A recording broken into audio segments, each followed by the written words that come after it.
यहाँ पर आपको बोलने वाला हूँ, हो सकता है उसमें से कुछ बातें सुनने में आपको कड़वी भी लगे, लेकिन एक एक बात सच है। जब भी आप दुखी होते हो तो उसकी सिर्फ एक वजह है, जैसा आप चाहते हो वैसा नहीं हो रहा है, यानी कि ये जिंदगी आपके हिसाब से नहीं चल रही है। तो अब जो मैं बोलने वाला हूं उसको ध्यान से सुनो। क्या जिंदगी ने ठेका लिया है आपकी सारी ख्वाहिशें पूरी करने का? क्या जिंदगी ने आपके साथ कोई एग्रीमेंट साइन किया था कि वो सिर्फ और सिर्फ आपके हिसाब से ही चलेगी? अरे मेरे भाई, चाहते आपकी है, ख्वाहिशें आपकी है, तो अगर उसको पूरा करना है तो उसकी जिम्मेदारी भी आपकी है।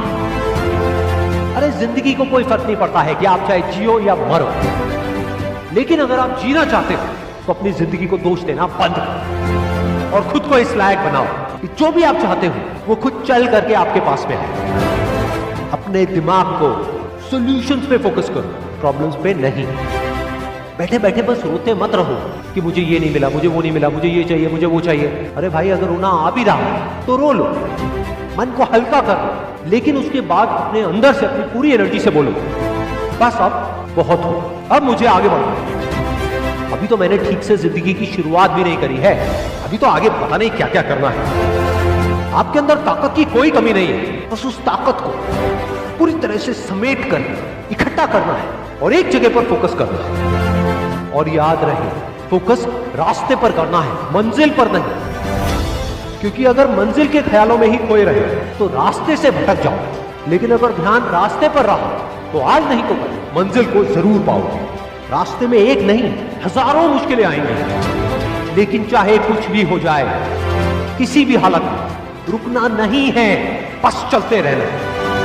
अगर कभी थक जाओ तो कुछ देर आराम कर लेना, लेकिन किसी भी हालत में रुकना नहीं है, बस चलते रहना। कभी गुजरा हुआ कल तो कभी आने वाला पल आपको रोकने की पूरी कोशिश करेगा, कभी रुलाए तो कभी डराएगा, लेकिन आपको रुकना नहीं, बस चलते रहना। अगर आप खाली हाथ आते हैं और खाली हाथ चले जाते हैं तो आपका पुरुष योनि में जन्म लेने का कोई अर्थ ही नहीं बना। आगे बढ़ने के लिए तकलीफ का होना जरूरी है, क्योंकि छांव आते ही इंसान के कदम रुक जाते हैं और धूप में कभी कदम नहीं रुकते हैं। ज़रूरी नहीं कि हर चीज़ आपको किताबें और यूनिवर्सिटी में ही पढ़ाया जाएगा। बहुत से चीज़ें हैं जो आपकी खाली पेट और खाली जेब सिखाएगी, जो आपको कोई टीचर नहीं सिखाएगा। कहते हैं जरा सी छेद क्या हो गई मेरे जेब में, सिक्कों से ज़्यादा तो मेरे रिश्तेदार गिर गए। लाइफ में सबका स्ट्रगल होता है, हम लोग के भी लाइफ में बहुत तकलीफें आई थी। ज़िंदगी में इतने तकलीफ देखे कि अब अगर तकलीफ नहीं होता है तो तकलीफ होता है। ज़िंदगी ने उस मुकाम पर लाकर छोड़ा है जहाँ पसंद तो बहुत कुछ है, लेकिन चाहिए कुछ भी नहीं। लोग कहते हैं कि खाली हाथ आए थे खाली हाथ जाओगे, गलत बोलते हैं। लोग भले खाली हाथ आते हैं, लेकिन जब जाते हैं तो अपने साथ कुछ संस्कार, कुछ यादें छोड़ जाते हैं। एपीजे अब्दुल कलाम खाली हाथ तो आए थे, क्या खाली हाथ गए? हमारे जितने देश के लोग हैं उन देशवासियों के लिए एक प्रेरणा के स्रोत बन गए हैं। लेकिन अगर आप खाली हाथ आते हैं और खाली हाथ चले जाते हैं तो आपका पुरुष योनि में जन्म लेने का कोई अर्थ ही नहीं बना। अपनी मंजिल को भुला कर जिया तो क्या जिया, है दम तुझ में तो उसे पाकर दिखा। लिख दे खून से अपनी कामयाबी की कहानी और बोल उस किस्मत को कि है दम तो मिटा के दिखा।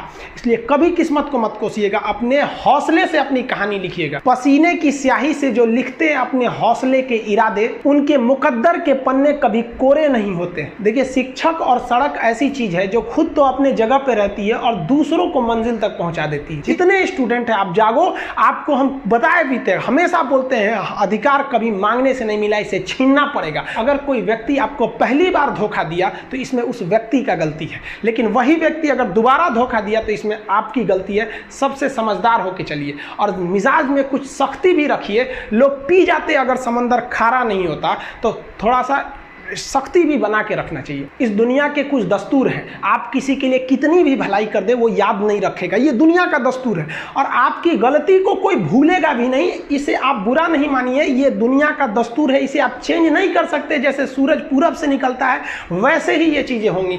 लेकिन हम आपसे कहते हैं, आप दुनिया में आज कई लोग होते हैं दूसरे को लगते हैं सिखाने, आप क्यों दूसरे को बार बार ज्ञान देने लगते हैं? आप अपने आप को क्यों ज्ञानी समझने लगते हैं? दूसरे को सुधारने की कोशिश मत कीजिए, बल्कि खुद सुधरिए। आपके सुधरने से हो सके कि पृथ्वी से एक बुरा इंसान सुधर जाए। आप समाज में जहाँ भी रहेंगे तो आपके पास बहुत सारे लोग आएंगे, कुछ गलतियाँ भी करेंगे, कुछ अच्छा काम भी करेंगे। जब भी किसी की प्रशंसा कीजिए तो पूरी महफिल में कीजिए कि ये व्यक्ति ने अच्छा काम किया।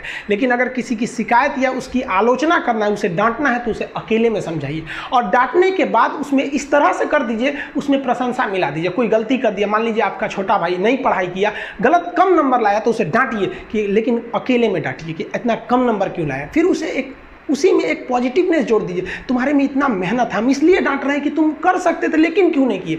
मतलब आप केवल इसे निगेटिव मत बोलते रहिए। और किसी भी रिश्ते को अगर बिगाड़ना है ना, चाहे कितना भी गहरा रिश्ता क्यों ना हो, उसकी कमियों को डेली कोंचते रहिए। तुम ये किया, तुम ये किया, तुम ये किया, यार दुनिया का कोई रिश्ता चौपट हो जाएगा। गलतियां सबसे हो जाती हैं, लेकिन दोबारा गलती नहीं होना चाहिए। जब भी किसी की आलोचना करिए तो उसमें एक छोटी सी प्रशंसा जोड़कर ही उस आलोचना को खत्म कीजिए कि शुरुआत तो डांटने से किए थे, बाद में उसका हौसला बढ़ा के हंसी मजाक में उसे निकाल दीजिए। बीच बीच में उसे फिर एहसास दिलाइए, लेकिन बार बार कमियों को नहीं गिनाना।